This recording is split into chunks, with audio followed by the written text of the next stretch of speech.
എൻ്റെ ജീവിതത്തിലെ ഏറ്റവും വലിയ യാത്രയാണ് ഞാൻ ചെയ്യാൻ പോകുന്നത്. ഞാനിതുവരെ ചെയ്തതെല്ലാം കേരളത്തിനകത്ത് അല്ലെങ്കിൽ സൗത്ത് ഇന്ത്യ മാത്രം ഡിപ്പെൻഡ് ചെയ്തുള്ള യാത്രകളായിരുന്നു. അപ്പോൾ അതുകൊണ്ട് തന്നെ യാത്ര പോകുന്നതിൻ്റെ തലേദിവസം തന്നെ കടയ്ക്കലമ്മയെ കണ്ടു തൊഴുതു. അത് ഒരു ജീവിത ഭാഗമായി കാണുന്നതാണ് അമ്മയെ.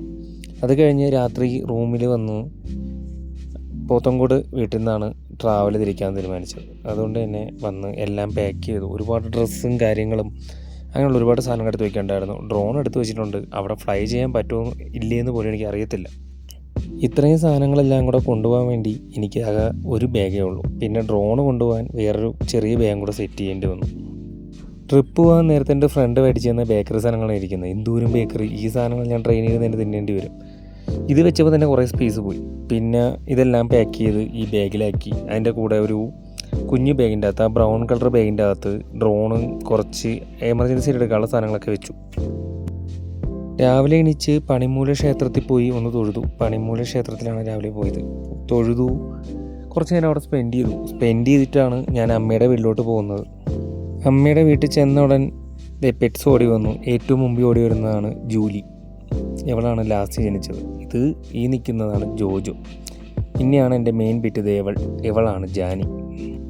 എത്ര തിരക്കാണെങ്കിലും ഞാനൊരു 3-4 ദിവസം കൂടുമ്പം ജാനിയെ വന്ന് കാണാറുണ്ട്. ജാനി എനിക്ക് ഭയങ്കര ക്ലോസ്ഡ് ആണ്. കാരണം ജാനി വന്നപ്പോൾ തൊട്ട് ജാനിയോട് ഭയങ്കര അറ്റാച്ച്മെൻ്റാണ്. ജാനിയാണ് ഇവിടെ ആദ്യം വരുന്നത്. അമ്മയെ കണ്ടു യാത്ര പറഞ്ഞു. അമ്മയെ കണ്ട യാത്ര പറയുന്നതിനോടൊപ്പം അച്ഛനെയും കണ്ട് യാത്ര പറഞ്ഞു. പക്ഷേ പിന്നെ കണക്കൂട്ടലെല്ലാം തെറ്റി. കാരണം ഞാൻ ആക്ച്വലി വീട്ടിൽ പോയി യാത്ര പറഞ്ഞിട്ട് വീണ്ടും ട്രിവാൻഡ്രത്തേക്ക് വരുമ്പോൾ പിന്നെ പോത്തൻകോട് ബാഗൊക്കെ കയറി എടുത്ത് വന്നപ്പോൾ ട്രെയിൻ ആക്ച്വലി 1 മിനിറ്റ് 12:15 സ്റ്റേഷനിലെത്താനുള്ള ഞാൻ 12:15 പോകാനുള്ള ട്രെയിൻ 12:14 ഞാൻ കയറുന്നത്. കേരള എക്സ്പ്രസ് ആയിരുന്നു. ന്യൂഡൽഹി ആണ്, ട്രിവാൻഡ്രം ടു ന്യൂഡൽഹി ട്രെയിനായിരുന്നു. ട്രെയിൻ ഇങ്ങനെ എന്നെയും കൊണ്ട് കുതിച്ച് പാഞ്ഞു. അപ്പോൾ വിൻഡോ സീറ്റ് ബെർത്ത് തന്നെ എനിക്ക് കിട്ടി. ആക്ച്വലി വർക്കല, കൊല്ലം, അങ്ങനെ കേരളത്തിൽ കുറച്ചധികം സ്റ്റോപ്പുണ്ട് ഈ ട്രെയിന്. പിന്നെ അത് കഴിഞ്ഞ് അങ്ങ് ട്രെയിനുമായിട്ട് ഞങ്ങൾ സിങ്കായി. അപ്പോൾ സൈഡ് സീറ്റ് ആയതുകൊണ്ട് തന്നെ എൻ്റെ ഓപ്പോസിറ്റിരിക്കുന്ന ആൾ വരാത്തതുകൊണ്ട് അവിടെ കുറേ പേരൊക്കെ ഇങ്ങനെ ഇടയ്ക്കിടയ്ക്ക് വന്നിരിക്കുന്നുണ്ടായിരുന്നു. ഈ കുഞ്ഞു പയ്യനാണ് എനിക്ക് 2 മുട്ടായി തന്നത്. നല്ല കമ്പനിയായിരുന്നു അവൻ. കുറേ കഴിഞ്ഞപ്പോൾ അവനൊക്കെ പോയി. എക്സ്പ്രസ് ആയതുകൊണ്ട് തന്നെ നല്ല സ്പീഡായിരുന്നു ട്രെയിൻ. വിൻഡോ സീറ്റ് ആയതുകൊണ്ട് ആദ്യം കുറച്ച് ചൂടുണ്ടായിരുന്നു ഞാൻ കയറിയപ്പോൾ. ഞാൻ പിന്നെ ഒരു ബ്ലാക്ക് ടീഷർട്ടാണ് ഇട്ടിരുന്നത്. അതുകൊണ്ടായിരിക്കാം തോന്നുന്നു കുറച്ചധികം ചൂടുള്ളതായിട്ട് എനിക്ക് ഫീൽ ചെയ്തു. ട്രെയിൻ ഇങ്ങനെ ഭയങ്കര അതീവമായ ഭീകരമായ സ്പീഡിലാണ് പോയിക്കൊണ്ടിരുന്നത്. അതായത് എക്സ്പ്രസ്സിൻ്റെ ഒരു സ്പീഡ് ഭയങ്കരമാണ് എന്നെനിക്ക് പിന്നെയാണ് മനസ്സിലായത്. സ്റ്റോപ്പുകളൊക്കെ വളരെ കുറവായിരുന്നു. കേരളം വിട്ട് ആക്ച്വലി ഇതിന് വളരെ വളരെ സ്റ്റോപ്പുകൾ കുറവായിരുന്നു. അപ്പോൾ വൈകിട്ട് ഇങ്ങനെ ഫുഡ് ഓർഡർ ചെയ്യും എന്നുള്ളതൊരു ടാസ്ക് പരിപാടിയായിരുന്നു എനിക്ക്. എന്ത് ചെയ്യണം ഞാൻ? അപ്പം ഓൾറെഡി എൻ്റെ ഓപ്പോസിറ്റ് ഇരുന്ന ചേട്ടൻ ഏതോ സ്റ്റേഷൻ, കോയമ്പത്തൂരിന് മുമ്പുള്ള ഏതൊരു സ്റ്റേഷനിൽ പുള്ളിക്ക് ഇങ്ങനെ ഫുഡ് കൊണ്ടു കൊടുക്കുന്നത് ഞാൻ കണ്ടു. അപ്പോൾ ഞാൻ ചോദിച്ചു എങ്ങനെ ഓർഡർ ചെയ്യുന്നത് വെച്ചപ്പോൾ സ്വിഗ്ഗിയാണെന്ന് പറഞ്ഞു. അങ്ങനെ ഞാൻ മുമ്പൊക്കെ ഏതോ റീലിൽ ഇങ്ങനെ കണ്ടിട്ടുണ്ട് സ്വിഗ്ഗിയിൽ വഴി ഇങ്ങനെ ഫുഡ് കൊടുക്കുമെന്ന്. അപ്പോൾ ഞാൻ അതെടുത്ത് വെച്ച് നോക്കിയപ്പോഴാണ് ഓൾറെഡി സ്വിഗ്ഗി വഴി തലശ്ശേരി ബിരിയാണി നൈസ് ആ സാധനം ഞാൻ ഓർഡർ ചെയ്യുന്നത്. അപ്പോൾ ഓർഡർ ചെയ്യുമ്പം കോയമ്പത്തൂർ ലൊക്കേഷനാണ് വെച്ചത്. അപ്പോൾ അതിൽ തന്നെ കാണിക്കുന്നുണ്ടായിരുന്നു ഏകദേശം 9 മണിയാകുമ്പം കോയമ്പത്തൂർ എത്തിച്ചേരും, അപ്പം ആ സമയത്ത് കൊണ്ടുവരുമെന്ന്. ഇപ്പോഴും ട്രെയിനിൽ ഇങ്ങനെയുള്ള കീ ചെയിനൊക്കെ കൊണ്ടുവരുന്നവരുണ്ട് കേട്ടോ. പിന്നെ എനിക്ക് കയറിയ സമയത്ത് ഒരു ചേച്ചി മഞ്ഞക്കാട കൊണ്ടുവന്നു പൈസ വാങ്ങിയിട്ട് പോയായിരുന്നു, പണ്ട് ബസ്സിലൊക്കെ കൊണ്ടുവരുന്ന പോലെ. അപ്പം ഇതൊക്കെ കുറേ നാൾക്ക് ശേഷമാണ്. എനിക്ക് തോന്നുന്നു സ്ലീപ്പർ ആയതുകൊണ്ടായിരുന്നു. എനിക്ക് ആക്ച്വലി AC ഭയങ്കര കുറേ നേരം AC ഇരുന്ന് കഴിഞ്ഞാൽ വോമിറ്റിംഗ് ടെൻഡൻസി ഉണ്ടാവും. അതുകൊണ്ടാണ് ഞാനിങ്ങനെ സ്ലീപ്പർ എടുക്കാമെന്ന് വിചാരിച്ചത്. പക്ഷേ AC കയറിയപ്പോൾ എനിക്ക് തോന്നി AC എടുത്താൽ മതിയായിരുന്നു. കാരണം AC ഭയങ്കര കുറച്ചുകൂടെ റഷ്ലെസ് ആണ്. ഇത് S1 ആണ്. ഞാൻ S1 72 സീറ്റിലായിരുന്നു. 72 ആയിരുന്നു എൻ്റെ സീറ്റ് നമ്പർ. അപ്പം S1 ആക്ച്വലി ഇതിൻ്റെ അപ്പുറത്ത് ജനറൽ ആയതുകൊണ്ട് ഇടയ്ക്കിടയ്ക്ക് ഓരോന്ന് ജനറലിൽ നിന്ന് ഇങ്ങോട്ട് കയറുന്നുണ്ടായിരുന്നു. അപ്പം അതിൻ്റെ ഒരു കൺജസ്റ്റഡ് ആയിട്ടുള്ള റഷ് ഇവിടെ ഉണ്ടായിരുന്നു. വൈകിട്ടായപ്പം ഈ അസ്തമിക്കുന്ന ഈ സ്ഥലത്തൂടെയൊക്കെ ഇങ്ങനെ ട്രെയിൻ പാസ് ചെയ്യുമ്പോൾ ആക്ച്വലി ഇങ്ങനെ കാണാൻ നല്ല ഭംഗിയുണ്ടായിരുന്നു. ഐ തിങ്ക് ഇത് ഏത് സ്ഥലമാണെന്ന് എനിക്ക് അറിഞ്ഞൂടാ. ഏതോ ഒരു പാലം പക്ഷെ നല്ല ഭംഗിയായിരുന്നു. അവിടെ കുറേ ആളിലൊക്കെ ഇങ്ങനെ നിൽപ്പുണ്ടായിരുന്നു. ഈ പാലം പാസ് ചെയ്തപ്പോൾ ഞാൻ കുറേ നേരം ഇങ്ങനെ ആ സണ്ണ് ഇങ്ങനെ അസ്തമിക്കുന്നത് നോക്കി നിന്നു. കുറച്ച് നേരം അങ്ങനെ ഇരിക്കാൻ പറ്റി. പിന്നെ അത് കഴിഞ്ഞ് ആ സ്ഥലം ഒരുപാട് പേര് അവിടെ വന്ന് ഇരിക്കുന്നൊക്കെ ഉണ്ടായിരുന്നു. എനിക്ക് തോന്നുന്നത് അങ്കമാലിയാണെന്ന് തോന്നുന്നു, എനിക്ക് കറക്റ്റ് അറിയത്തില്ല. അവിടെ കഴിഞ്ഞോടുകൂടി അസ്തമയം ഏകദേശം കംപ്ലീറ്റ് ആയി. പിന്നെ വീണ്ടും ട്രെയിൻ ഇങ്ങനെ പൊക്കോണ്ടിരുന്നു. അപ്പോഴും ഇങ്ങനെ അസ്തമിച്ച് കഴിഞ്ഞുള്ള ആകാശത്തിൻ്റെ ഭംഗി ഒരു പ്രത്യേകതരം ഭംഗിയാണ്. നല്ല ചില മഴക്കോളൊക്കെ ഉള്ള ദിവസമോ അല്ലെങ്കിൽ മഴ പെയ്ത ദിവസമൊക്കെ ഇങ്ങനെയുള്ള നല്ല റഷ്ഡായിട്ടുള്ള സമയത്ത് ഇങ്ങനെയുള്ള നല്ല ആകാശം കാണാൻ പറ്റും. നമുക്ക് നല്ലൊരു അസ്തമയവും കിട്ടും. അപ്പോൾ അത് കഴിഞ്ഞപ്പം പിന്നെ എക്സ്പ്രസ് ആയതുകൊണ്ട് വളരെ സ്റ്റോപ്പ് കുറവായിരുന്നു. അതൊരു അഡ്വാൻറ്റേജ് ആയിരുന്നു എനിക്ക്. അസ്തമയം കഴിഞ്ഞതിൻ്റെ ആ ഒരു ഭംഗി ആകാശത്തുണ്ടെങ്കിൽ ലൈറ്റ് ലോ ആയിട്ട് വരുന്നതുകൊണ്ട് തന്നെ ഈ വയൽപ്പാടങ്ങൾ, ഒരുപാട് പാടങ്ങൾ കാണാൻ പറ്റി. എനിക്ക് തോന്നുന്നു ഈ സൈഡിലോട്ട് ഒരുപാട് പാടങ്ങളുള്ള സ്ഥലമാണ്. പാലക്കാട് ഭാഗമായിരിക്കും ഇത്, എനിക്ക് തോന്നുന്നു. ഞാൻ തന്നെ അങ്ങ് അസ്യൂം ചെയ്തു, ഇത്രയും ഇതൊക്കെ കണ്ടപ്പോൾ പാലക്കാടായിരിക്കും. ഭയങ്കര ഭംഗിയാണ് ഈ പാലക്കാടൻ വൈബ്. ഈ വൈകിട്ട് സമയത്ത് ഈ ഒരു അറ്റ്മോസ്ഫിയർ അടിപൊളിയാണ്. ഈ കുറേ കൊറ്റികളും പിന്നെ ആകാശത്തിൻ്റെ ഒരു കളറും പിന്നെ ഈ പച്ചപ്പ് കാണുന്ന എനിക്ക് ഭയങ്കര ഒരു ക്രേസ്ഡ് ആയിട്ടുള്ള കാര്യമാണ്. സോ പച്ചപ്പ് കാണുന്നൊരു സന്തോഷമാണ്. അതൊക്കെ കൊണ്ട് അടിപൊളിയായിരുന്നു. പൂർണ്ണമായും ഒരു അസ്തമയത്തിൻ്റെ പ്രതീതിയിൽ ആകാശം എത്തിച്ചേർന്നു എന്ന് പറയുന്നതാണ് ശരി. പാടങ്ങൾ ഭയങ്കര ഭംഗിയായിരുന്നു. അസ്തമിച്ചിട്ടും പൂർണ്ണമായും പോവാതെ ഉള്ള വെട്ടമുള്ളതുകൊണ്ട് ആ ഒരു സമയത്ത് കാണാൻ നല്ലൊരു ഫീലുണ്ടായിരുന്നു. പാടങ്ങളും പിന്നെ ഈ സ്കൈയുടെ ഒരു ഭംഗി, അത് പൂർണ്ണമായും എൻഡിലോട്ട് എത്തുന്ന ഭംഗി, അതിങ്ങനെ കണ്ടുകൊണ്ടിരുന്നു. അപ്പോൾ ട്രെയിൻ സ്ലോ ആവുന്നുണ്ടായിരുന്നു. ഏതൊരു സ്റ്റേഷൻ എത്താറായിട്ടുണ്ടായിരുന്നു. അസ്തമയം കഴിയാതായതുകൂടി എൻ്റെ വൈബ് പോയി. ഞാൻ വീണ്ടും ഫോണിലൊക്കെ കുത്തി കുറേ നേരം ഇരുന്നു. അപ്പോൾ അസ്തമിച്ച് കഴിഞ്ഞ് പിന്നെ വെളിയിലോട്ട് നോക്കുമ്പോൾ ഇരുട്ടായിരുന്നു. കുറച്ച് നേരം കഴിഞ്ഞപ്പം കോയമ്പത്തൂർ സ്റ്റേഷനിലെത്തിയപ്പം തന്നെ ഓർഡർ ചെയ്ത ഫുഡ് എത്തി. തലശ്ശേരി ചിക്കൻ ബിരിയാണി. ഞാൻ എക്സ്പെക്റ്റ് ചെയ്തതിനും കാട്ടി ഭയങ്കര ടേസ്റ്റഡായിരുന്നു ഈ സാധനം. ബിരിയാണി കഴിച്ച ഉടൻ ഞാൻ കിടന്നുറങ്ങി. പിന്നെ പിറ്റേന്ന് രാവിലെയാണ് ഞാൻ എഴുന്നേറ്റ്. നല്ല സുഖകരമായ ഉറക്കമായിരുന്നു.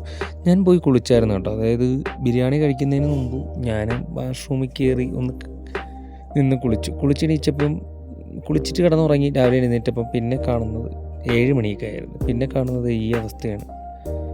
ഈ അവസ്ഥയിലൂടെയാണ് നമ്മൾ കടന്നുകൊണ്ടിരിക്കുന്നത്. പാടങ്ങൾ തന്നെയാണ് കൂടുതലും, പിന്നെ കുറേ പാലങ്ങളും.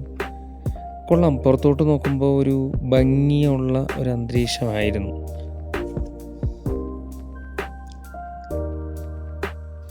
സൂര്യൻ ഒരു സൈഡിൽ നിന്ന് ഉദിച്ച് വരുന്നുണ്ടായിരുന്നു. ഞാനിരുന്ന സൈഡല്ല കേട്ടോ, അപ്പുറ സൈഡിലാണ് സൂര്യൻ ഉദിക്കുന്നത്. സൂര്യൻ ഉദിച്ച് വരുന്നു എന്നുള്ളായിരുന്നു. ഒരു 6-7 മണിയായിട്ടുണ്ടായിരുന്നതാണ്. അപ്പോൾ എനിക്ക് ഓർമ്മയില്ല. എന്തായാലും നല്ല ഭംഗിയുണ്ടായിരുന്നു സൂര്യ ഉദിച്ച് വരുന്ന കാണാൻ. കമ്പാരിസൺലി കേരളത്തിനെയും കാട്ടി ഭയങ്കര ചൂട് കുറവായിരുന്നു ഈ ഭാഗത്തൊക്കെ. പിന്നെ ഒരു ചായയൊക്കെ കുടിച്ചു. രാവിലെ ചായ നല്ലൊരു ഐഡിയ ആയിട്ട് തോന്നി. അത് കഴിഞ്ഞൊന്നു ഫ്രഷപ്പൊക്കെ ആയിട്ട് തിരിച്ചു വന്നു, പല്ലൊക്കെ തേച്ച്. അത് കഴിഞ്ഞിട്ടായിരുന്നു ട്രാവൽ. വീണ്ടും ഇങ്ങനെ സൈഡിൽ ഇരുന്ന് എന്തൊക്കെയോ കണ്ട് പോകുന്നു. ഏതാണ് ജില്ലയെന്ന് പോലും എനിക്ക് അറിഞ്ഞൂടാ. ഏതൊക്കെയോ ജില്ല, ഏതൊക്കെയോ സംസ്ഥാനങ്ങളൊക്കെ താണ്ടി ഇങ്ങനെ ട്രെയിൻ പോകുന്നുണ്ട്. അത് പിന്നെ ഞാൻ നോക്കിയില്ല. മറ്റേ ട്രെയിൻ വേർ ഈസ് മൈ ട്രെയിനിൽ നോക്കിയാൽ അറിയാം. എന്തിനാണ് അറിഞ്ഞിട്ട്. എന്തായാലും പിറ്റേന്ന് തിങ്കളാഴ്ച ഉച്ചയ്ക്ക് ഈ സാധനം അവിടെ എത്തുമെന്ന് എനിക്കറിയാം. പിന്നെ എവിടെ എത്തി എനിക്കെന്ത്, ലാസ്റ്റ് സ്റ്റോപ്പാണ്. എത്തി ഇടയ്ക്കിടയ്ക്ക് നോക്കുമ്പോൾ 1 മണിക്കൂർ ട്രെയിൻ ഡിലേ ആണെന്ന് കാണിക്കും. പിന്നെ നോക്കുമ്പോൾ ഓൺ ടൈമാണ്. ഇവർ നല്ല റണ്ണിങ് സ്പീഡായിരുന്നു. രാവിലെ 7:30 ഒരു സ്റ്റേഷനിൽ നിർത്തിയിട്ട് പിന്നെ ഈ ട്രെയിൻ ഒരു സ്റ്റേഷനിൽ നിർത്തുന്നത് ഒരു 12 മണിക്ക് ഉച്ചയ്ക്ക് കണ്ടാണ്. കണ്ടിന്യൂസ് റണ്ണിങ് ആയിരുന്നു. എനിക്ക് തോന്നുന്നു കേരളത്തിലായിരുന്നു ഈ ട്രെയിനിന് ഏറ്റവും കൂടുതൽ സ്റ്റോപ്പ് ഉണ്ടായിരുന്നത്. അത് കഴിഞ്ഞോടുകൂടി സ്റ്റോപ്പ് തീരെ കുറഞ്ഞു. പിന്നെ ഈ സ്ഥലങ്ങളൊക്കെ കണ്ട് പോകും. ഇതൊക്കെ ആന്ധ്രാപ്രദേശൊക്കെയാണെന്ന് തോന്നുന്നു, എനിക്കറിയാൻ വയ്യ. ഏതൊക്കെയോ സ്ഥലങ്ങൾ. വിജയവാഡ എത്തി എനിക്ക് ഓർമ്മയുണ്ട്. കാരണം വിജയവാഡ സിറ്റി അത്യാവശ്യം നൈസായിരുന്നു. അങ്ങനെ നീണ്ട ട്രാവലിങ്ങിന് ഒടുവിൽ എനിക്ക് പരിചയമുള്ളൊരു സ്റ്റേഷനിൽ എത്തിക്കഴിഞ്ഞു, വിജയവാഡ. ഈ വിജയവാഡ ആക്ച്വലി ഞാൻ കുറേ പ്രാവശ്യം എവിടേക്ക് കേട്ടിട്ടുണ്ട് മാത്രമല്ല, വേറെ ആരുടെയൊക്കെ റീലിൽ വിജയവാഡ സ്റ്റേഷനെ കുറിച്ച് പറയുന്നതും അവിടെ ഈ സാധനമില്ലേ, ഈ മുകളിൽ കാണുന്ന ഈ അമ്പലം, ഇത് ഞാൻ ആരുടെയും റീലിൽ കണ്ടിട്ടുണ്ട്. ഡ്രോൺ ഷോട്ട് ആരുടെയാണെന്ന് പോലും എനിക്ക് ഓർമ്മയില്ല. ഇൻസ്റ്റഗ്രാമിൽ കണ്ടിട്ടുണ്ട് ഇതിൻ്റെ ഒരു ഡ്രോൺ വിഷ്വൽ. അപ്പം വിജയവാഡ സ്റ്റേഷൻ എത്താറായത് ഇപ്പം ഒരു പാലമൊക്കെ ഉണ്ടായിരുന്നു, ഒരു വരി പാലം. ആ പാലത്തിൻ്റെ അവിടെയും ഒരു അമ്പലവും 2 വാഗ പൂത്ത് നിൽപ്പുണ്ടായിരുന്നു. ഭയങ്കര അടിപൊളിയായിരുന്നു ആ വാഗ പൂത്ത് നിൽക്കുന്ന ബാക്ക്ഗ്രൗണ്ടിൽ ആ അമ്പലവും. പക്ഷേ ഈ പാലത്തിൻ്റെ കമ്പിയില്ലാതെ ഷൂട്ട് ചെയ്യാൻ പറ്റിയതിനെ കൊള്ളാമില്ല. കമ്പിയില്ലാതെ പാലം വയ്ക്കാൻ പറ്റില്ലല്ലോ, അവരെയും കുറ്റം പറഞ്ഞിട്ട് കാര്യമില്ല. ബട്ട് ഇറ്റ്സ് നല്ല കുറച്ച് ഫോട്ടോ എടുക്കാമെന്നും പറഞ്ഞ് നോക്കുമ്പോൾ പിന്നെ വീഡിയോ കണ്ടിന്യൂഷൻ നഷ്ടപ്പെടും എന്ന കാരണം കൊണ്ട് ഞാൻ ഫോട്ടോ എടുക്കുന്ന പരിപാടി അങ്ങ് ഉപേക്ഷിച്ചു. ഈ കാണുന്നതാണ് വിജയവാഡ സിറ്റി. വിജയവാഡ സിറ്റി അത്യാവശ്യം വലിയ സിറ്റിയാണ്. ഒരുപാട് ഭയങ്കര ഫാക്ടറികളും കാര്യങ്ങളൊക്കെ ഉള്ള ഒരു സിറ്റിയാണ്. ഈ സിറ്റിയിൽ നിന്ന് ഹൈദരാബാദിലോട്ട് 272 കിലോമീറ്റർ എന്നൊക്കെ പറഞ്ഞൊരു ബോർഡ് വെച്ചേക്കുന്നുണ്ടായിരുന്നു. ഇറ്റ്സ് ഇങ്ങനെയുള്ള NH റോഡ് സമാന്തരമായിട്ട് വരുന്നത് കാണുമ്പോൾ കുറച്ച് നല്ല ഫീൽ കിട്ടും. ഇങ്ങനൊരു ബോർഡ് ഇങ്ങനെ അതിൻ്റെ ബേക്കിലും അതൊരു അമ്പലമുണ്ട്, ഓമൊക്കെ വെച്ചേക്കും. ഒരുപാട് സാധനങ്ങൾ തിന്നും കുടിച്ചുള്ള വേസ്റ്റുകളെല്ലാം കൂടെ ഞാനിങ്ങനെ സംഭരിച്ച് വെച്ചിരുന്നു ഏതെങ്കിലും സ്റ്റേഷൻ എത്തപ്പോൾ വേണ്ടാന്ന്. പക്ഷേ ഇവിടെ ഈ സ്റ്റേഷനിലൊരു ഡസ്റ്റ്ബിന്ന് പോലുമില്ല. ഇത് കണക്കൊരു വൃത്തിയിട്ട സ്റ്റേഷൻ ഈ പരിസരത്തേ കാണത്തില്ല. പക്ഷേ വലിയ സ്റ്റേഷനാണ് കേട്ടോ. ഇത്രയും വലിയ സ്റ്റേഷനിൽ ഡസ്റ്റ്ബിൻ ഇല്ലാത്തത് ഭയങ്കര ശോകമായിട്ടാണ് എനിക്ക് തോന്നിയത്. അത് കഴിഞ്ഞ് ഞാൻ അവിടെ നിന്ന് എവിടെയോ തപ്പിപ്പിടിച്ച് ഈ സാധനം കൊണ്ട് ഇങ്ങനെ നടന്നപ്പോൾ ഒരു ട്രാക്കിൻ്റെ അപ്പുറത്ത് ഈ സാധനം കണ്ട് അവിടെ കൊണ്ടിട്ട്, പിന്നെ ഇവിടെ പഴം ഇങ്ങനെയുള്ള സാധനങ്ങളൊക്കെ ഇവരിങ്ങനെ കൊണ്ടിങ്ങനെ വെച്ചേക്കും. ഇതാണ് ആക്ച്വലി ഞാൻ വന്ന ട്രെയിൻ കേട്ടോ. ഇപ്പോഴാണ് ട്രെയിൻ ഞാൻ കാണുന്നത്, 12625. It's nice train. നല്ല സ്പീഡുണ്ടായിരുന്നു, നല്ല നീറ്റായിരുന്നു ട്രെയിൻ. പക്ഷേ ഈ ട്രെയിനിലെ ഈ വെള്ളം കണ്ടോ, ഇവന്മാർ തുറന്നു വിടുന്നത് പ്യൂർ മറ്റേ ടോയ്ലറ്റ് വാട്ടറാണ്, ഫ്രഷ് വാട്ടർ കൊണ്ടാണെന്ന് തോന്നുന്നു. ഇവന്മാർ ഓവർഫ്ലോ വരുന്നതാണോ എന്തോ തുറന്നു വിടുന്നത് ഈ പ്ലാറ്റ്ഫോമിലിട്ടാണ്. ഈ വെള്ളം ഇവിടെ മൊത്തം ഒഴുകി ഇനി പ്ലാറ്റ്ഫോം കഴിവാനുള്ള ഇന്ത്യൻ റെയിൽവേ ടെക്നോളജി ആണോ എന്ന് എനിക്കറിയത്തില്ല. വിജയവാഡയിൽ നിന്ന് ട്രെയിൻ എടുത്തപ്പം ആക്ച്വലി വീണ്ടും അത് വലിയ സ്റ്റേഷനാണ് കേട്ടോ, ഒരുപാട് ട്രാക്കൊക്കെ ഉള്ള വലിയ സ്റ്റേഷൻ. വീണ്ടും ഞാൻ അവിടേക്ക് തിരിഞ്ഞ് നിന്നിട്ട് വീണ്ടും പോയി അവിടെ ഇരുന്നു. എവിടെ? എൻ്റെ സീറ്റിൻ്റെ അവിടെ. എൻ്റെ സീറ്റ് എത്രയായിരുന്നു? S172. എൻ്റെ ഓപ്പോസിറ്റ് സീറ്റ് 71-ൽ ആക്ച്വലി പ്രോപ്പറായിട്ടൊരാൾ വരാത്തത് കൊണ്ട് തന്നെ എനിക്ക് സുഖകരമായി കിടക്കാനും ഇരിക്കാനൊക്കെ പറ്റും. ഇടയ്ക്കിടയ്ക്ക് ഈ ജനറലിലൊക്കെ വരുന്ന ആളിൽ വന്നിരിക്കും, പിന്നെ ഞാനൊന്നും പറയത്തില്ല. എൻ്റെ ബോയ്ക്കകത്തൊരു ചേട്ടൻ ഉണ്ടായിരുന്നു. ആ ചേട്ടനാണെങ്കിൽ ഇടയ്ക്കിടയ്ക്ക് വന്ന് ഈ വെളിയിൽ നിന്ന് കയറുന്ന ആളിലേക്ക് പിടിച്ച് പുറത്താക്കുന്നുണ്ടായിരുന്നു. പുള്ളി ആക്ച്വലി ഭയങ്കര നല്ല നൈസ് സിറ്റിസൺ ആയിരുന്നു പുള്ളി. അവരൊന്നും അടുപ്പിക്കില്ല, 24 മണിക്കൂറും ഈ റെയിൽവേ പോലീസിനെ വിളിക്കും, കംപ്ലൈൻറ്റ് പറയും. പക്ഷേ പുള്ളി അങ്ങനെ ചെയ്തുകൊണ്ട് തന്നെയാണ് നമ്മുടെ നമ്മുടെ ബോയ്ക്കകത്ത് വേറെ ഈ വരുന്ന ആളിലേക്ക് വന്ന് പുറത്താക്കുന്നുണ്ടായിരുന്നു. അതൊരു നല്ല പരിപാടിയാണ്, ഇതാർക്കോണം ചെയ്യാം. ഞാനത് ചെയ്തില്ല, പക്ഷേ എനിക്ക് വലിയ ബുദ്ധിമുട്ടൊന്നും ഇല്ലായിരുന്നു. ഈ പയ്യൻ ഇവർ അപ്പുറത്തെ പ്ലാറ്റ്ഫോമിൽ ഇരുന്നേനെ, ഈ കൊച്ചിനെ അപ്പുറത്തെ സ്ലീപ്പറിൻ്റെ ഇതിൽ ആ കൊച്ചിനെ ഞാൻ ക്യൂട്ട്നെസ് കാണിച്ച് വിളിച്ച് എൻ്റെ ഇതിൽ കൊണ്ടുവരും. അതിൻ്റെ ഇടയിൽ എനിക്ക് ഫുഡ് വന്നു. ഞാൻ വീണ്ടും സ്വിഗ്ഗിയിൽ തന്നെയാണ് ഓർഡർ ചെയ്തത്. ഇത് നൈസായിരുന്നു. ഇത് 220 രൂപ എങ്ങാണ്ടായുള്ളൂ, പക്ഷേ നൈസ് സാധനമായിരുന്നു. ഇതും കൂടെ കഴിച്ചപ്പോൾ ഞാൻ പൂർണ്ണമായും സ്വിഗ്ഗിയുടെ ഫുഡുമായിട്ട് സിങ്കായി. ഞാൻ രാവിലെ ഒന്നും കഴിക്കാത്തതുകൊണ്ട് നല്ല വിശപ്പുള്ളതുകൊണ്ടും ഈ സാധനം 3 മണിക്കങ്ങാണ്ടാണ് പക്ഷേ ഇത് എനിക്ക് കിട്ടിയത്. ഏത് സ്റ്റേഷനാണെന്ന് പോലും ഓർമ്മയില്ല. പക്ഷേ നല്ല ഫുഡായിരുന്നു. It's pakka worth of money. പക്ഷേ ഞാൻ പറഞ്ഞില്ലേ, ആ റൈസിൻ്റെ നടുക്ക് വലിയൊരു ചിക്കൻ ഉണ്ടായിരുന്നു. റൈസ് പക്ഷേ കുറവായിരുന്നു. പക്ഷേ ആ ചിക്കൻ വലിയ അൽഫാമിൻ്റെ കണക്കത്തെ വലിയ ചിക്കൻ ആയതുകൊണ്ട് എനിക്ക് വിശപ്പങ്ങ് തീർന്നായിരുന്നു.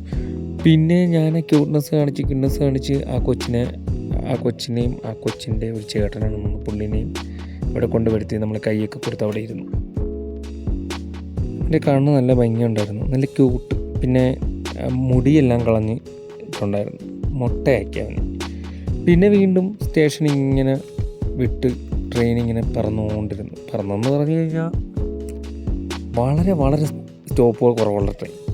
ഒരുപാട് മണിക്കൂർ 3-4 മണിക്കൂറൊക്കെ ഓടിയാണ് ഒരു സ്റ്റേഷൻ കണ്ടുപിടിക്കുന്നത്.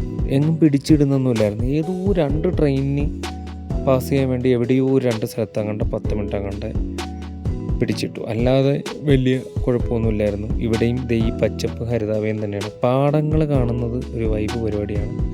ദേവനും അത് ഇഷ്ടപ്പെട്ടെന്ന് തോന്നുന്നു. അവനും 24 മണിക്കൂറും അങ്ങനെ അവിടെ തന്നെ ഇങ്ങനെ തൂങ്ങിയൊക്കെ നിന്നു. പക്ഷേ ഞാൻ അവിടെ ഇരുന്നു എന്തൊക്കെയോ ചുമ്മാ മറക്കാതിരിക്കാൻ വേണ്ടി ഞാനും എഴുതിയൊക്കെ വയ്ക്കുന്നുണ്ടായിരുന്നു. യവൻ പിന്നെ കുറച്ച് കഴിഞ്ഞപ്പം അവരവരുടെ സീറ്റിലോട്ട് തന്നെ പോയി. വീണ്ടും പാടങ്ങളും മരങ്ങളും പച്ചപ്പൊക്കെ കണ്ട് ഞാൻ അവിടെ അതേ കണക്ക് തന്നെ ഇരുന്നു. ഇതിങ്ങനെ സ്പീഡിൽ പൊക്കോണ്ടിരുന്നു. കുറച്ച് കഴിഞ്ഞപ്പം വീണ്ടും അവൻ അവിടെ നിന്ന് വീണ്ടും വരിക്കിട്ടി ഇങ്ങോട്ട് വന്നു. കുറച്ച് നേരം കൂടെ ഇവിടെ ഇരുന്നു, എന്നിട്ടാണ് പോയത്. പിന്നെ വീണ്ടും പാടങ്ങളും മരങ്ങളും കണ്ട് ഞായിരുന്നു. പച്ചപ്പ് എനിക്ക് കാണുന്നത് ഭയങ്കര ഇഷ്ടമുള്ള പരിപാടി ആയതുകൊണ്ട് തന്നെ എനിക്ക് തീരെ ബോറടിച്ചില്ല. കുറേ നേരം കണ്ടു. കുറേ സ്ഥലത്തൊക്കെ ഈ ആട് പിന്നെ പശുവിനെയൊക്കെ മേയ്ക്കാനും വേണ്ടി ആളുകളൊക്കെ ഇങ്ങനെ നിൽക്കുന്നുണ്ടായിരുന്നു. പനകളുണ്ടായിരുന്നു ഇതിൻ്റെ ഇടയിലൊക്കെ. പിന്നെ ഈ പച്ചപ്പുള്ള പ്രദേശത്തിന് നടുക്ക് ഇങ്ങനെ മരം നിൽക്കുന്ന അടിപൊളിയാണ്. ഇത് ഏതോ ഒരു സ്റ്റേഷനായിരുന്നു. അവിടെ ചെന്നപ്പോൾ ഇങ്ങനെ ഇതൊക്കെ ഉണ്ടായിരുന്നത്, കുരങ്ങനൊക്കെ ഉണ്ടായിരുന്നു. ഈ സ്റ്റേഷൻ ഏതായിരുന്നു, ഏതോ ഒരു സ്റ്റേഷൻ മറന്നുപോയി. വീണ്ടും അത് കഴിഞ്ഞ് ട്രെയിൻ മൂവായി. പിന്നെ മറ്റേ ഭംഗിയുള്ള സ്ഥലങ്ങളെന്ന് പറയാനൊന്നുമില്ലായിരുന്നു. ഏതൊക്കെയോ സ്റ്റേഷനുകൾ ഏതോ ഒരു സ്റ്റേഷനിലെത്തിയപ്പോൾ ഒരു പെൺകൊച്ച് വെള്ളം എടുക്കാൻ വേണ്ടി ജനറലിൽ നിന്ന് ഇറങ്ങിയിട്ട് തിരിച്ചു കയറാൻ കടന്ന് ഓടുന്നതുണ്ടായിരുന്നു.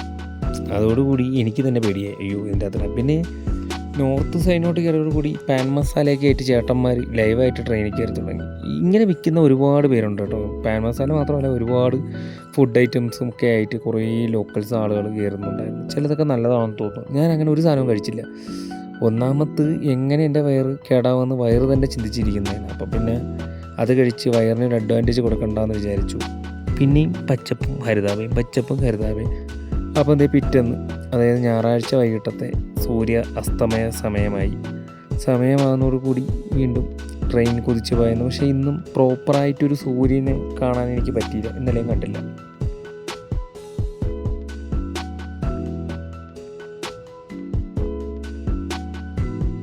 ഇന്നലത്തെ പോലെ തന്നെ ഒരു ശോകമസ്തമയം.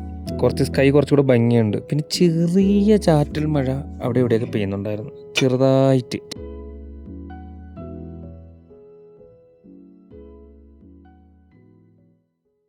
അസ്തമയമൊക്കെ കഴിഞ്ഞപ്പോൾ പിന്നെ ഞാൻ കുറച്ച് നേരം ഷട്ടറൊക്കെ അടച്ചിട്ടിരുന്നു. പിന്നെ തുറന്നു നോക്കുമ്പം കാണുന്നത് ഇങ്ങനെയുള്ള കുറച്ച് സിറ്റീസാണ്. സിറ്റീസിൽ നല്ല ഇത് നടക്കുന്നുണ്ട്. എന്താണ്, വലിയ വലിയ ഫാക്ടറീസൊക്കെ ഉണ്ടെന്ന് തോന്നുന്നു. നല്ല രീതിയിൽ പുകയൊക്കെ എമിറ്റ് ചെയ്യുന്ന കുറേ സ്ഥലങ്ങളൊക്കെ കണ്ടു. പിന്നെ ഫുഡൊക്കെ ഓർഡർ ചെയ്ത്, ഒരു ശോകം ഫുഡാണ് കേട്ടോ ഓർഡർ ചെയ്തത്. അയ്യോ, ഇതേ കണക്കൊരു ഇളന്ന ഫുഡ് ഞാൻ കഴിച്ചിട്ടില്ല. സ്വിഗ്ഗി വഴിയായിരുന്നെങ്കിൽ പോലും ശോകം ഫുഡായിരുന്നു. പിന്നെ പിറ്റേന്ന് രാവിലെയാണ് ഞാൻ ഉണരുമ്പോൾ ഇതേ അവസ്ഥയായിരുന്നു. പിന്നെ ഞാൻ അധികം വീഡിയോ ഒന്നും എടുത്തില്ല, എനിക്ക് തന്നെ മടുത്തായിരുന്നു. 2 ദിവസമായിട്ട് ട്രെയിനിരിക്കുന്നുണ്ടായിരിക്കും. പിന്നെ കുറച്ച് സ്ഥലങ്ങളൊക്കെ എത്തുമ്പോൾ ഭംഗിയുള്ള സ്ഥലങ്ങളൊക്കെ കാണുമ്പോഴായിരിക്കും ഞാൻ വീഡിയോ എടുക്കുന്നത്. പിന്നെ ആക്ച്വലി നല്ല ചൂടായിരുന്നു. പിന്നെ ചൂടായി വന്നു തുടങ്ങി. ട്രെയിനിങ്ങനെ പോകുന്നു, പച്ചപ്പ് ഹരിതാപ, ഇത് തന്നെയായിരുന്നു മെയിൻ. പക്ഷെ ട്രെയിനിലിരുന്ന് എനിക്ക് കുറച്ച് മടുത്ത് തുടങ്ങി. ഒരു ദിവസത്തിൽ കൂടുതലുള്ള ട്രെയിൻ യാത്ര വലിയ വൈബില്ലാന്ന് എനിക്ക് തോന്നി തുടങ്ങിയിട്ടുണ്ട്. ഇതൊരു സ്റ്റേഷനാണ്. ഈ സ്റ്റേഷനിൽ ആക്ച്വലി കുറച്ച് നേരം ട്രെയിൻ സ്റ്റോപ്പ്ഡായിരുന്നു. ആ സമയത്ത് ഒരു എക്സ്പ്രസ് തന്നെയാണ്. പക്ഷെ അതെനിക്ക് തോന്നുന്നു ഇതിൽ ലേറ്റായിട്ടായിരിക്കും പോയത്. ഇവിടെ എല്ലായിടത്തും ഈ റെയിൽവേ സ്റ്റേഷൻ പുതിയതായിട്ട് ഡെവലപ്പ് ചെയ്യുന്നുണ്ട്. നമ്മുടെ കൊല്ലമൊക്കെ ചെയ്യുന്നില്ലേ, അതുപോലെ തന്നെ ഒരുപാട് റെയിൽവേ സ്റ്റേഷൻസ് ചെയ്യുന്നുണ്ട്. പക്ഷേ ഇതൊക്കെ വെച്ച് നോക്കുമ്പോൾ നമ്മുടെ നാട്ടിലെ വർക്കലേക്ക് തന്നെ അത്യാവശ്യം നല്ല റെയിൽവേ സ്റ്റേഷനാണ് ഇവിടെ. പിന്നെ S1 അതിൻ്റെ ഒരു പ്രധാന പ്രശ്നം എന്നറിയാമോ, ഈ ആക്ച്വലി ട്രെയിൻ തുമ്പിലായിരിക്കും കൊണ്ട് നിർത്തുന്നത്. അതുകൊണ്ട് തന്നെ വല്ലതൊക്കെ വാങ്ങാൻ എളുപ്പം പാടൊക്കെയായിരുന്നു. അങ്ങനെ ന്യൂഡൽഹി എത്തി. ട്രെയിൻ 1 മണിക്കൂർ സംതിങ്, 1.25 മണിക്കൂർ ലേറ്റാണ് ന്യൂഡൽഹിയിലെത്തി. ഞാനിങ്ങനെ ജനലിൽ എടുക്കുന്നുണ്ടപ്പം ഒരു ചേട്ടൻ ഹിന്ദി പറഞ്ഞു, ആരെങ്കിലും വന്ന് ഫോൺ എടുത്തുകൊണ്ട് പോകും, അകത്തെടുത്ത് വയ്ക്കാൻ. ന്യൂഡൽഹി സ്റ്റേഷൻ അത്യാവശ്യം നല്ല രീതിയിൽ ഡെവലപ്പ് ചെയ്തുകൊണ്ടിരിക്കുകയാണ് അവർ. കുഴപ്പമില്ലാത്ത സ്റ്റേഷനാണ് വീണ്ടും. പക്ഷേ അവർ ഭയങ്കര രീതിയിൽ വലിയ രീതിയിൽ അപ്ഡേറ്റ് ചെയ്യുന്നുണ്ട്. ഇതായിരുന്നു ഞാൻ ഇരുന്ന സീറ്റ്, 72. ഈ സൈഡിൽ ഞാൻ വന്ന ട്രെയിൻ. അങ്ങനെ ട്രെയിനിൽ നിന്ന് അവിടെ എസ്കലേറ്റർ ഉണ്ടായിരുന്നു. ഭയങ്കര തിരക്കായിരുന്നു. ഞാൻ കുറേ നേരം അവിടെ നിന്നിട്ട് ഒക്കെയാണ് കയറിയത്. തിരക്ക് കുറഞ്ഞിട്ടാണ് കയറിയത്, അതുകൊണ്ട് വലിയ കുഴപ്പമില്ലായിരുന്നു. ഇവിടെ നിന്ന് കയറിയിട്ട് ആക്ച്വലി ഞാൻ ബുക്ക് ചെയ്തത് മേക്ക് മൈ ട്രിപ്പ് വഴിയാണ് റൂം ബുക്ക് ചെയ്തത്. ഞാൻ നോക്കിയപ്പോൾ ഓട്ടോയിലൊക്കെ പോവുകയാണെങ്കിൽ 4 കിലോമീറ്ററിന് പുറത്തുണ്ടായിരുന്നു. നടന്നു പോകാൻ 700 മീറ്റർ അങ്ങോട്ടുള്ളായിരുന്നു. ഞാൻ അങ്ങനെ വിചാരിച്ച് നടന്നു പോകാമെന്ന് വിചാരിച്ചു.